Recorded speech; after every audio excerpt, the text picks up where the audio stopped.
नमस्कार साथियों, सलाम एजुकेशन चैनल पे आप सभी का पुनः बहुत बहुत स्वागत है। आप सब कैसे हैं? मैं उम्मीद करता हूँ कि बहुत ही ज़बरदस्त होंगे और मैं ऐसा आशा करता हूँ साथियों कि आपका एमपी पटवारी का या फिर एमपी फॉरेस्ट का जो तैयारी है बहुत ही ज़बरदस्त, बहुत ही धमाकेदार तरीके से चल रही होंगी, क्योंकि हमारे पास में समय बहुत कम है और इन 3 से 4 महीनों में हमें पूरा सिलेबस कंप्लीट करना है, साथ ही साथ रिवीजन भी कंप्लीट करना है और टेस्ट भी लगाना है। तो इन सब के लिए हमारे पास में समय बहुत कम है, इसीलिए आपको यहाँ पे आलस्य ना करते हुए और आपको गपशप ना करते हुए निरंतर प्रयास करते रहना पड़ेगा साथियों। और साथ ही साथ अपना जो फोकस है वो आपका जो गोल है उसकी ओर होना चाहिए, तो ही आप अपनी जो तैयारी है वो सही लगन और मेहनत से कर सकते हैं। और साथ ही साथ मैं भी इस चैनल के माध्यम से इसमें एमपी पटवारी या फॉरेस्ट के बहुत सारे जो मटेरियल है, हर एक सब्जेक्ट का मटेरियल है, वो मैं वीडियो के माध्यम से और साथ ही साथ ऑनलाइन पीडीएफ के माध्यम से भी आप लोगों को यहाँ पे देने का प्रयास कर रहा हूँ। सो आप यहाँ से भी बहुत ही अच्छा तरीके से तैयारी कर सकते हैं। और आप सबसे मेरा एक यही रिक्वेस्ट है साथियों कि आप अपना जो टेस्ट है वो टेस्ट लगाइए। टेस्ट अगर आप नहीं लगाते हो तो आपका जो कमज़ोर सब्जेक्ट है उसके बारे में आपको पता नहीं चलेगा। सो हर एक सब्जेक्ट को जांचने के लिए, परखने के लिए आपको लगाना होगा टेस्ट। सो आप सबसे मेरा यही रिक्वेस्ट है कि आप प्रतिदिन एक टेस्ट लगाइए, हर एक सब्जेक्ट में लगाइए, या फिर कॉमन टेस्ट लगाइए जो कि पूरे सब्जेक्टों का टेस्ट हो। वो टेस्ट लगाइए जिससे कि आपका जो स्कोर है वो निरंतर आगे बढ़ते रहना चाहिए और आप अपनी तैयारी को हमेशा निरंतर और सही दिमाग से और सही दिशा देते हुए तैयारी करते रहे, ठीक है। सो अब हम यहाँ पे कवर करने वाले साथियों सामान्य हिंदी, जो कि एमपी पटवारी में पूछा जाएगा। आपका 25 नंबर का कितना 25 नंबर का सामान्य हिंदी से क्वेश्चन आपके आने वाले हैं। और यही हम अगर सामान्य यानी कि फॉरेस्ट की बात करें साथियों, एमपी फॉरेस्ट की, तो एमपी फॉरेस्ट में आपको पता है कि यहाँ पे 20 नंबर का हिंदी यहाँ पे पूछा जाने वाला है, ठीक है। सो आप सबसे मेरा यही रिक्वेस्ट है कि इस क्लास में आप शुरू से लास्ट तक बने रहे, आपको यहाँ पे बहुत मज़ा आएगा। और ये हिंदी का पहला क्लास है और इसमें पूरा जो बेस है साथियों हिंदी का, वो इस क्लास के माध्यम से ही हम बनाने वाले हैं और इसमें हम पूरा हिंदी के क्लासेस को हम कवर करने वाले हैं, ठीक है। सो अगर आप एमपी पटवारी एवं फॉरेस्ट को अगर टारगेट कर रहे हैं तो यह क्लास आप लोगों के लिए बहुत ही महत्वपूर्ण है साथियों। और यहाँ पे इन क्लासेसों का मैं आप लोगों को पीडीएफ भी देने वाला हूँ और ये पीडीएफ बनाने में मुझे बहुत समय लगा है साथियों। सो बस आप सबसे मेरा यही रिक्वेस्ट है कि आप सही मन और तन से अब तैयारी कीजिए। इसमें पूरा जो डाटा देने का प्रयास मैं आप लोगों को करते रहूँगा, ठीक है। सो अब मैं लेके चलता हूँ आपको क्लास की और हम हिंदी का क्लास यहाँ पे कवर करने वाले हैं, ठीक है। सो हिंदी का क्लास में हम क्या पढ़ेंगे, सबसे पहले पढ़ेंगे हम साथियों वर्ण विचार यानी कि वर्णमाला, ठीक है। सो हम यहाँ से स्टार्ट करते हैं क्लास को, ठीक है। सो हम सबसे पहले समझते साथियों अक्षर, यानी कि अक्षर क्या होती है, ठीक है। तो अक्षर क्या होती है साथियों? ध्वनि का लिखित रूप। ध्वनि का लिखित रूप क्या कहलाता है? ध्वनि का लिखित रूप वर्ण तथा ध्वनि का उच्चारित रूप क्या कहलाता है? अक्षर कहलाता है। इस पॉइंट को आपको विशेष तौर पे ध्यान देना है कि ध्वनि का लिखित रूप क्या कहलाता है? तो ध्वनि का लिखित रूप कहलाता साथियों वर्ण कहलाता है और ध्वनि का उच्चारित रूप क्या कहलाता है? अक्षर कहलाता है, ठीक है। इन दोनों में यही फर्क है, ठीक है। ये आपको याद रखना है, ठीक है। तो इसके बाद में जिस वर्ण के कभी खंड नहीं होते हैं और जिस वर्ण के कभी खंड नहीं होते हैं उन्हें क्या कहा जाता है? अक्षर कहा जाता है। यह भी पॉइंट आपको याद रखना है और ये कई बार क्वेश्चन में पूछा गया साथियों, है ना। सो इन पॉइंटों को आपको बहुत ही दिमाग से और बहुत ही ध्यान से इनको सुनना है। अगर भाषा की सबसे छोटी इकाई की बात कर सकते हो तो भाषा की सबसे छोटी इकाई होती है ध्वनि, यानी कि उच्चारित रूप में होती है, ठीक है। भाषा की सबसे छोटी इकाई क्या होती है? ध्वनि होती है, जो कि उच्चारित रूप में होती है। जबकि लिखित रूप में भाषा की सबसे छोटी इकाई होती है वर्ण, ठीक है। क्या होती है? वर्ण होती है। सो इस पॉइंट को मैं पुनः फिर से रिपीट करता हूँ कि भाषा की सबसे छोटी इकाई होती है साथियों ध्वनि, जो कि उच्चारित होती है। जबकि अगर हम लिखित की बात करें तो लिखित की सबसे छोटी इकाई होती है वर्ण होती है, ठीक है, जो कि भाषा की सबसे छोटी सार्थक इकाई भाषा की सबसे छोटी सार्थक इकाई होती है साथियों, वो होती है शब्द। ये भी आपको याद रखना है, ठीक है। सो हमने यहाँ पे 3 पॉइंट देखे, यानी कि भाषा की सबसे छोटी इकाई क्या होती है, ध्वनि होती है, ठीक है। तथा भाषा की सबसे यानी कि भाषा की सबसे छोटी इकाई अगर पूछे तो वो होता है साथियों ध्वनि होती है, जो कि उच्चारित होती है। जबकि लिखित अगर पूछा जाए आपसे कि लिखित भाषा की सबसे छोटी इकाई कौन सी है, तो वो है वर्ण। और नेक्स्ट अगर पूछे आपसे कि भाषा की सबसे छोटी सार्थक इकाई कौन सी है, अगर सार्थक नहीं पूछा जाता है तो आपको क्या लगाना है, ध्वनि। और लिखित अगर पूछा जाए तो लिखित में आपको लगाना है साथियों वर्ण। और आपको याद रखना है अगर भाषा की सबसे छोटी सार्थक अगर पूछा जाए तो सार्थक आपको याद रखना है शब्द, है ना। सार्थक क्या होता है, शब्द, ठीक है। ये आपको याद रखना है, ठीक है। अब इसी में हम वर्णमाला में नेक्स्ट पॉइंट देखते हैं कि वर्णों के व्यवस्थित, वर्णमाला किसे कहा जाता है साथियों, तो वर्णों के व्यवस्थित एवं क्रमबद्ध समूह को वर्णमाला कहते हैं। ये पॉइंट भी आपको याद रखना है, ठीक है। सो इस पॉइंट को आपको याद रखना साथियों कि वर्णों के व्यवस्थित यानी कि वर्णों के व्यवस्थित एवं क्रमबद्ध समूह को क्या कहा जाता है, वर्णमाला कहा जाता है, ठीक है। अतः वर्णमाला पूर्व निश्चित या निश्चित क्रम में व्यवस्थित लिखित संपूर्ण ध्वनि चिन्हों का समूह क्या कहलाता है, वर्णमाला कहलाता है, ठीक है। इस पॉइंट को मैं पुनः फिर से रिपीट करता हूँ ताकि आपको आपके दिमाग में आप बिठा सके, ठीक है। तो वर्णमाला क्या होती है साथियों, वर्णों के व्यवस्थित क्रम यानी कि वर्णों के व्यवस्थित एवं क्रमबद्ध समूह को वर्णमाला कहते हैं। अर्थात आप कह सकते हैं कि वर्णमाला जो है पूर्व निश्चित या निश्चित क्रम में व्यवस्थित लिखित संपूर्ण ध्वनि चिन्हों का समूह क्या कहलाता है, वर्णमाला कहलाता है, ठीक है।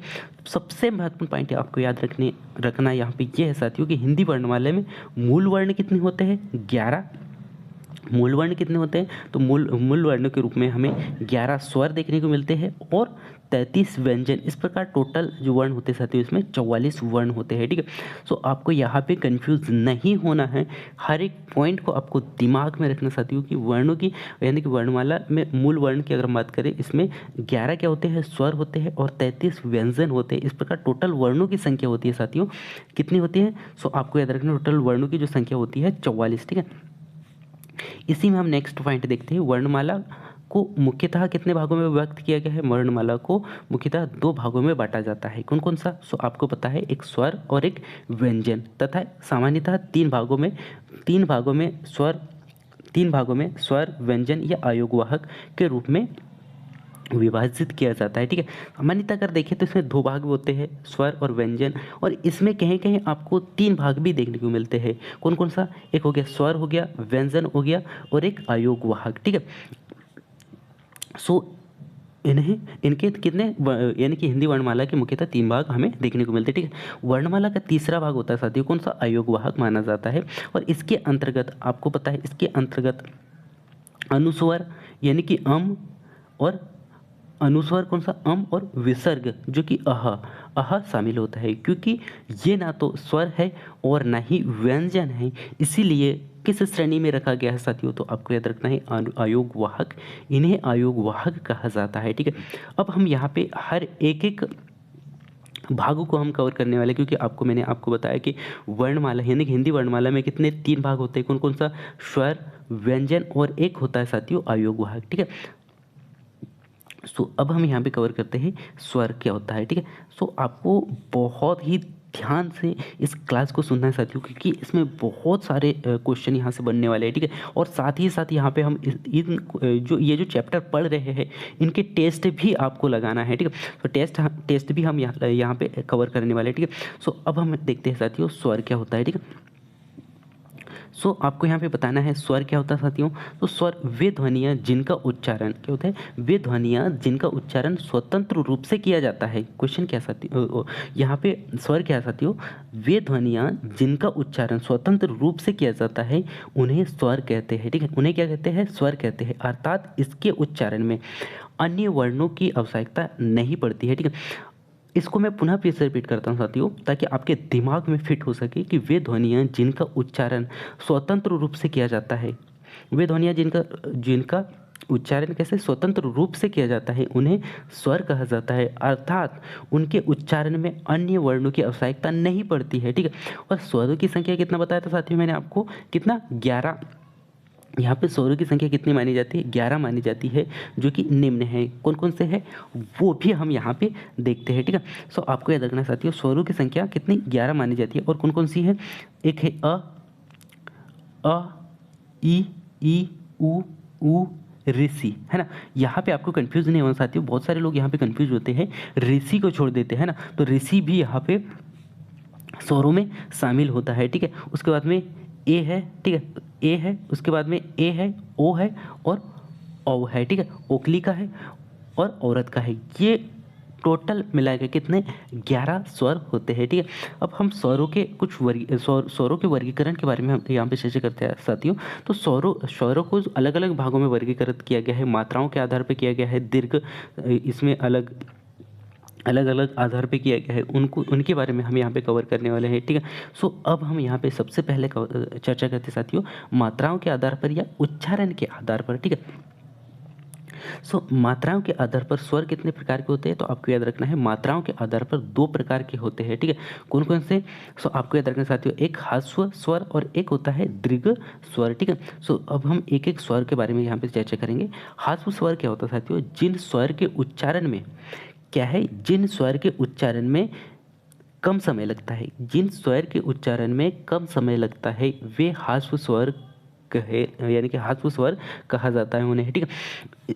परिभाषा को मैं पुनः फिर से रिपीट करता हूँ कि जिन स्वरों के उच्चारण, यानी कि जिन स्वरों के उच्चारण में कम समय लगता है उन्हें ह्रस्व स्वर कहा जाता है। ह्रस्व स्वर को एक मात्रिक स्वर या फिर लघु स्वर या फिर मूल स्वर भी कहा जाता है, ये भी आपको याद रखना है। जिनका चिन्ह, यानी कि यहाँ पे आपको बहुत ही ध्यान से सुनना है साथियों कि जिन स्वर के उच्चारण में कम समय लगता है वे ह्रस्व स्वर कहे जाते हैं, ठीक है। उसके बाद में ह्रस्व स्वर को एक मात्रिक स्वर भी कहा जाता है, इन्हें लघु स्वर के नाम से भी जाना जाता है। साथ ही साथ यह इन्हें मूल स्वर भी कहा जाता है, ठीक है। जैसे ह्रस्व स्वर की बात करते हैं तो जिसमें कि कम समय लगता है, जैसे आप अगर प्रैक्टिकली अगर आप बोल के देखोगे साथियों, तो आपको अलग अलग जो वर्ण है वो नजर आएंगे। जैसे अ जो अ है इसमें क्या बहुत ही कम समय लगता है उससे। इसके बाद में नेक्स्ट अगला जो वर्ण आता है ई, उ, ऋषि, है ना। ये जो 4 वर्ण है कौन से, हास्य स्वर कहलाते हैं, हास्य स्वर वर्ण कहलाते हैं। कौन कौन से, तो एक हो गया उसके बाद में ई, उसके बाद में उ और उसके बाद में ऋषि, ठीक है। तो इनको आपको याद रखना है, ठीक है। ये आपके 4 जो है हास्य स्वर है, ठीक है। इसी के बाद में हम नेक्स्ट अगला यहाँ पे कवर करेंगे दीर्घ स्वर, ठीक है। सो दीर्घ स्वर की परिभाषा क्या होती है साथियों, दीर्घ स्वर किसे कहते हैं, ठीक है। सो आपको यहाँ पे याद रखना है कि जिन स्वरों के उच्चारण में लघु स्वर, जिन स्वरों के उच्चारण में लघु स्वर से, कैसे लघु स्वर से दीर्घ स्वर, क्या पूछा है, लघु स्वर से कैसा दुगना समय लगता हो, ठीक है। अथवा आप कह सकते हैं कि 2 मात्राओं का समय लगता है, उसे दीर्घ स्वर कहा जाता है। इसमें द्विमात्रिक स्वर, इसे क्या कहा जाता है, द्विमात्रिक स्वर भी कहा जा सकता है। उसके बाद में मात्रिक स्वर भी कहा जाता है, संयुक्त स्वर भी कहा जाता है और संधि स्वर भी कहा जाता है और गुरु स्वर भी कहा जाता है। ये भी आपको याद रखना है क्योंकि यहाँ पे बहुत सारे लोग कंफ्यूज होंगे और यहाँ पे आपको कंफ्यूज नहीं होना है क्योंकि क्वेश्चन आपको अलग अलग टाइप से पूछ सकता है। सो साथियों आपने यहाँ पे क्या देखा, दीर्घ स्वर का परिभाषा देखा। इस दीर्घ स्वर का परिभाषा जो है उसे मैं पुनः फिर रिपीट करता हूँ कि जिन स्वर के उच्चारण में लघु स्वर से दुगना समय लगता हो अर्थात 2 मात्राओं का समय लगता हो उसे दीर्घ स्वर कहा जाता है। इन्हें द्विमात्रिक भी कहा जाता है और मिश्रित स्वर भी कहा जाता है और संयुक्त स्वर भी कहा जाता है। साथ ही साथ यह संधि स्वर या फिर गुरु स्वर भी इसे कहा जाता है। ये भी आपको याद रखना है, ठीक है। जैसे जैसे कि यहाँ पे उदाहरण के तौर पर यहाँ पे अगर हम देखें साथियों तो अ यानी कि अनर का ये दीर्घ स्वर के अंतर्गत आता है जो कि इसमें डबल मात्राओं का समय लगता है, ठीक है। हो गया बड़ी की, यानी कि हो गया बड़ी, ई हो गया, ऊ हो गया, ए हो गया, ओ, ये कुल कितने 4 होते हैं, ठीक है। सो आपको याद रखना साथियों कि ह्रस्व स्वर कितने होते हैं, 4 होते हैं। कौन कौन से? अ, उ और रेसी, ठीक है।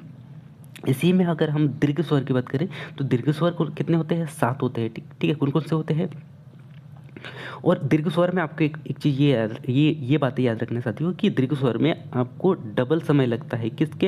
ह्रस्व स्वर की तुलना में, ठीक है। या फिर डबल मात्राओं का समय लगता है, ये आपको याद रखना है। और इनकी संख्या कितनी होती है? दीर्घ स्वरों की संख्या कितनी होती है? 7 होती है। कौन कौन सी होती है? अ, ई, उ, ए, ओ, औ। इस प्रकार टोटल 7 संख्याएं होती है, ठीक है। इन्हें 2 भागों में बांटा जाता है, ठीक है। कौन कौन से 2 भागों में बांटा जाता है? एक दीर्घ स्वर हो गया, ठीक है। उसके बाद में संयुक्त दीर्घ स्वर में कौन कौन से? सो आपको याद रखना साथियों दीर्घ स्वर में यहाँ पे बांटा जाता है। आपको याद रखना है अ प्लस आ मिलके क्या बनता है? अ बनता है, ठीक है। उसके बाद में ई प्लस ई बनके यानी कि ई प्लस ई मिलके क्या बनता है? बड़ी ई बनता है। और इसी प्रकार उ प्लस उ मिलके बड़ा उ बनता है, ठीक है। ये आपको याद रखना है, ठीक है। इसी में संयुक्त स्वर की हम बात करें तो संयुक्त स्वर में क्या होता है साथियों? अ और आ प्लस ई मिलके बराबर से क्या बनता है? ए बनता है, ठीक है। क्या काय का निर्माण होता है? ए का निर्माण होता है। और इसी में आ प्लस उ मिलके बनता है साथियों ओ, है ना। आ प्लस उ मिलके क्या बनता है? ओ बनता है। और आ प्लस ए मिलके क्या बनता है? ए बनता है। और आ प्लस ओ मिलके बनता है साथियों ओ, ठीक है।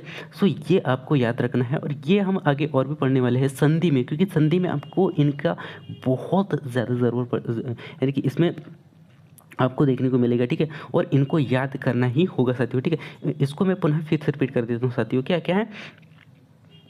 सो आपको याद रखना है है ना, अ प्लस ई, है ना। सॉरी माफ कीजिएगा, अ प्लस ई, है ना। क्या है? अ प्लस ई बराबर से क्या हो जाता है? आ प्लस ई मिलके क्या बनता है? तो आपको याद रखना है आ प्लस ई मिलके बनता है साथियों क्या बनता है? ए का यहाँ पे निर्माण होता है, ठीक है। ये आपको याद रखना है, ठीक है। इसी के साथ में हम नेक्स्ट अगला देखिए, इसमें अ प्लस उ यानी कि क्या बनता है? अ प्लस उ मिलके क्या बनता है? ओ का निर्माण यहाँ पे होता है। ये भी आपको याद रखना है, ठीक है। अब इसी में जो है ना, क्या है? ये भी यहाँ पे क्या है? आ है ना। आ प्लस ए मिलके क्या बनता है? क्या इकाई का निर्माण होता है? तो यहाँ पे आपको याद रखना है ए एडी का निर्माण होता है, ठीक है। ए का निर्माण होता है, ठीक है। ये आपको याद रखना है। इसी में अगला अगला जो आता है वो आता है ए प्लस ओ, है ना। ए प्लस ओ मिलके यहाँ पे बनता है साथियों ओ क्लिका का निर्माण होता है, ठीक है। सॉरी ओ औरत का निर्माण होता है, ठीक है। ये आपको याद रखना है, ठीक है। इसी के साथ में अगले जो पॉइंट है अगले पॉइंट की ओर बढ़ते हैं। और यहाँ पे हम यहाँ पे चर्चा करते साथियों फ्लूट स्वर, और इससे भी क्वेश्चन बनते ही है।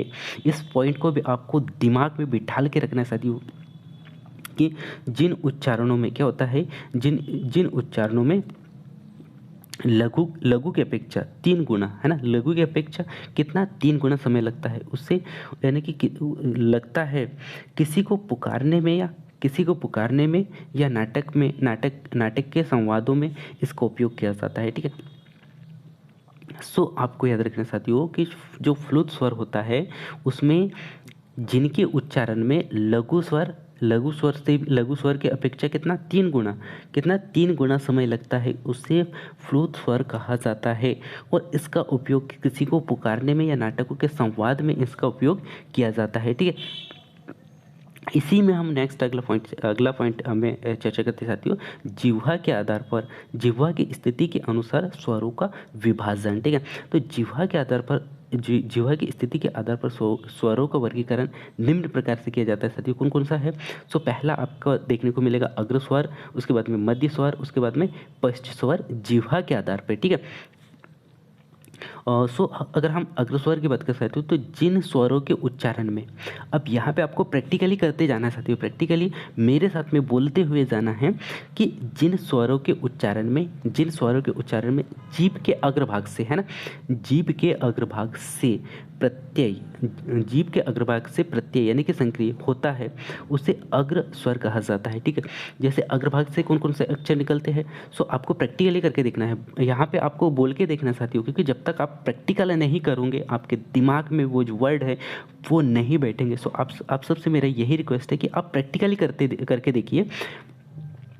जैसे अग्र स्वर में अगर हम बात करें सबसे यानी कि जीभ का जो अग्रभाग है वहाँ से कौन कौन से स्वर निकलते हैं, तो जैसे ई, कौन कौन सा निकल रहा, ई, ई, ए और ऋषि, है ना।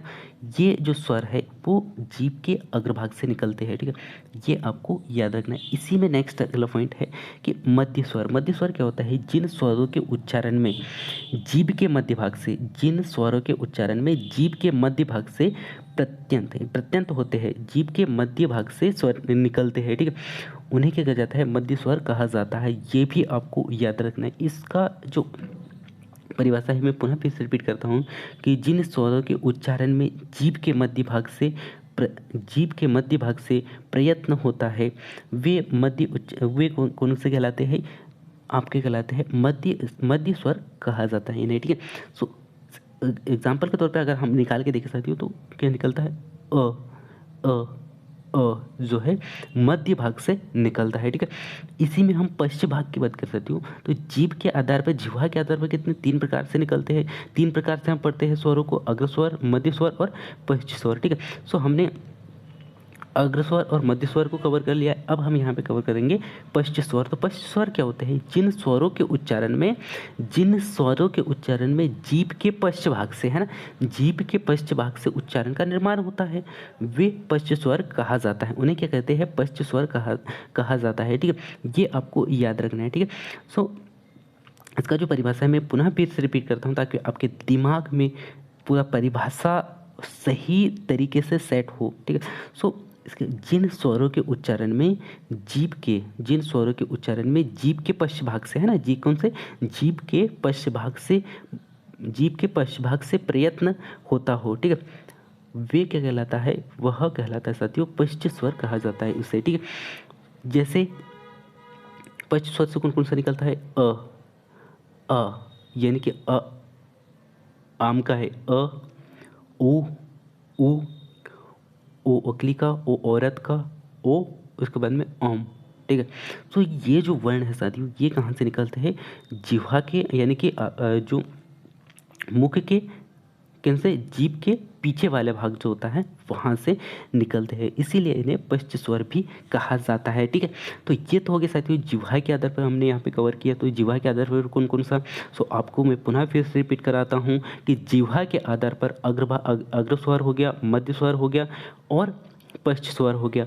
अग्र स्वर में हमने देखे साथियों ई, ए और ऋषि। ठीक है, और मध्य स्वर में हमने देखा ठीक है, इसी में हमने पश्च स्वर में देखा अ, उ, ओ, औ, ठीक है, ठीक है, ये जो स्वर है ये पश्च स्वर के अंतर्गत आते हैं। ये जो तीनों टाइप के हमने स्वर देखा, अग्र स्वर, मध्य स्वर और पश्च स्वर। ठीक है, इसके बाद में हम यहाँ पे देखेंगे मुख आकृति के आधार पर, है ना, मुख के आधार पर, है ना, मुख के आधार पर बोले जाने वाले कुछ वर्ण है, स्वर है, उनके बारे में हम यहाँ पे चर्चा करते हैं। ठीक है, तो मुख आकृति के आधार पर मुख्यतः 4 प्रकार से वर्ण निकलते हैं साथियों। कौन कौन सा, विवृत वर्ण यानी खुला मुख के आधार पर, अर्ध विवृत वर्ण, अर्ध विवृत स्वर, है ना, और नेक्स्ट अगला है सांवृत यानी कि सांवृत स्वर यानी कि बंद मुख के आधार पर निकलने वाले स्वर। ठीक है, और अर्ध सांवृत यानी कि आधा मुख यानी कि आधा खुला हुआ मुख से निकलने वाले स्वर को क्या कहा जाता है, अर्धमुख कहा जाता है। ठीक, तो इनके बारे में हम बहुत ही डिटेल से समझते हैं। ठीक,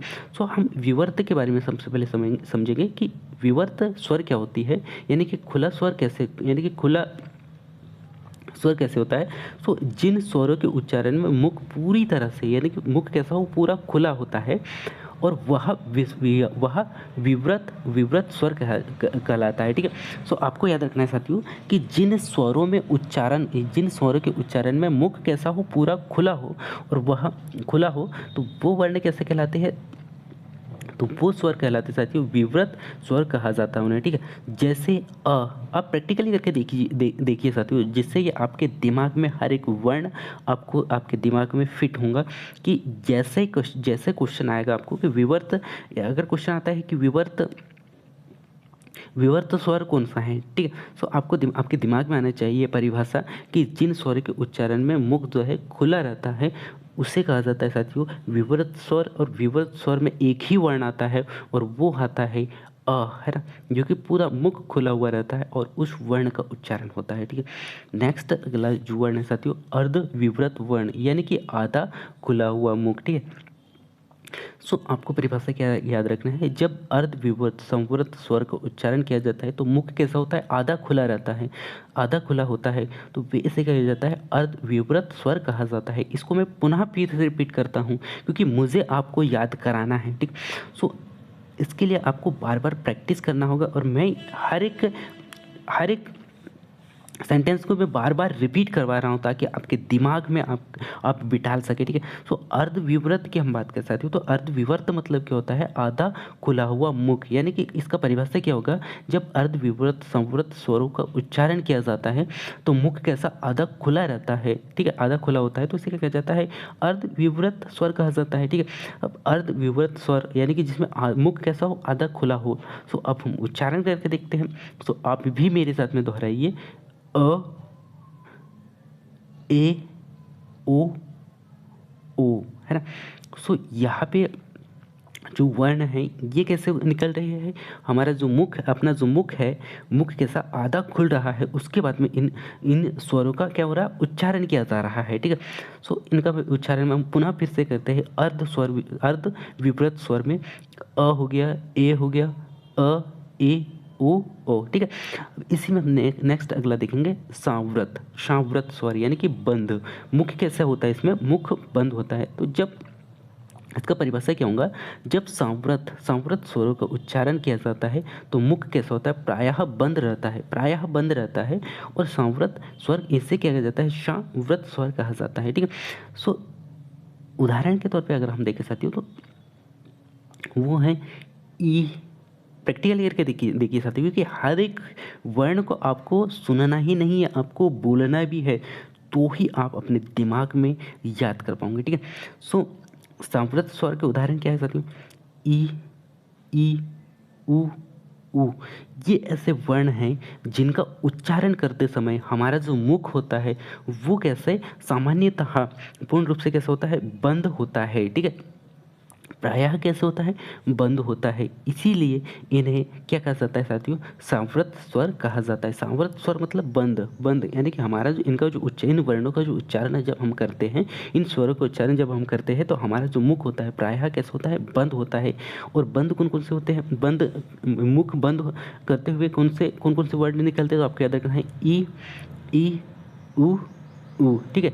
इनको जब आप उच्चारण करोगे सही तरीके से, अगर आप उच्चारण करोगे तो आप पाओगे कि इनका जो उच्चारण है वो मुख बंद करते हुए निकालना पड़ता है इन्हें, ठीक है। नेक्स्ट अगला है अर्ध सांवृत, यानी कि आधा खुला हुआ मुख, है ना, आधा खुला हुआ मुख, अर्ध सांवृत स्वर, यानी कि जब अर्ध सांवृत स्वरों का जब उच्चारण किया जाता है साथियों तो मुख कैसा होता है, आधा बंद होता है। कैसा होता है, आधा बंद होता है, पूरा बंद नहीं होता है। पूरा बंद कौन से इसमें होता है, सांवृत स्वर में होता है। और अगर हम अर्ध सांवृत स्वर की बात करें तो इसमें मुख कैसा होता है, आधा बंद होता है, आधा बंद रहता है।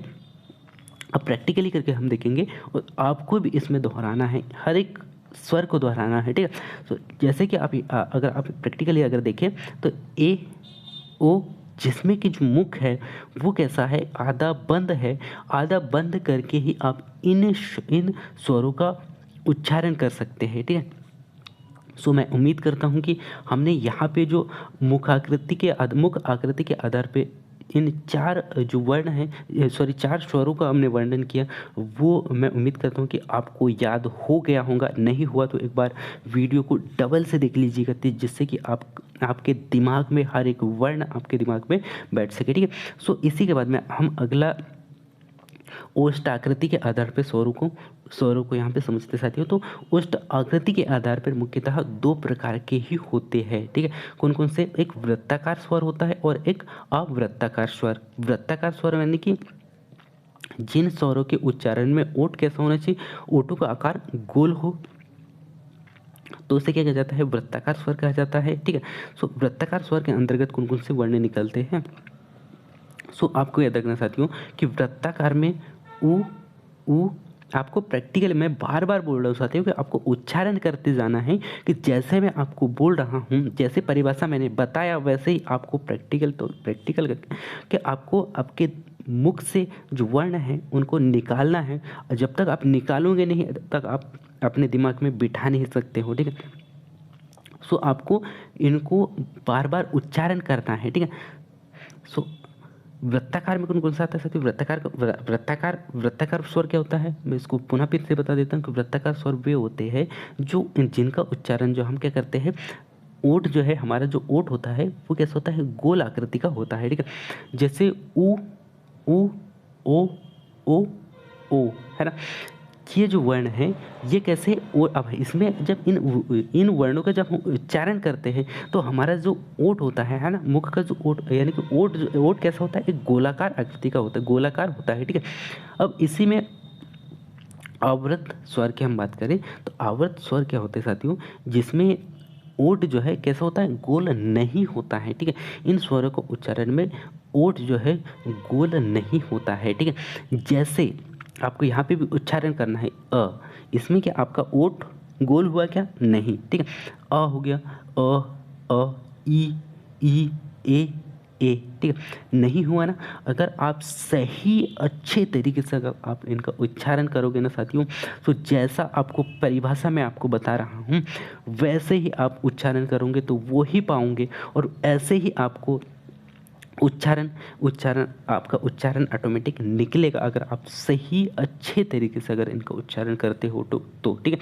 सो मैं उम्मीद करता हूँ कि यहाँ पे मैंने जो आपको उच्चारण के आधार पे, ओष्ठ के आधार पे जो स्वर बताया ये भी आपको याद हो गया होगा, ठीक है। नहीं हुआ तो मैं आप सबसे मैं पुनः फिर से यही बात दोहराता हूँ कि इस वीडियो को डबल से देख लीजिएगा ताकि आपको वर्ण से क्वेश्चन कहीं भी बाहर नहीं जाना चाहिए, ठीक है।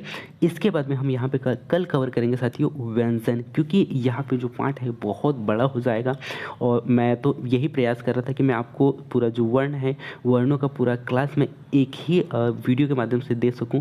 पर मैं ऐसा मानता हूँ कि आपके दिमाग में बैठना चाहिए हर एक क्वेश्चन के साथ साथ में हर एक टॉपिक। इसके लिए हम छोटा छोटा ही पार्ट यहाँ पे कवर करेंगे, लेकिन पूरा इसका जो पूरा सिलेबस है वो मैं आप लोगों को कंप्लीट करके देने वाला हूँ।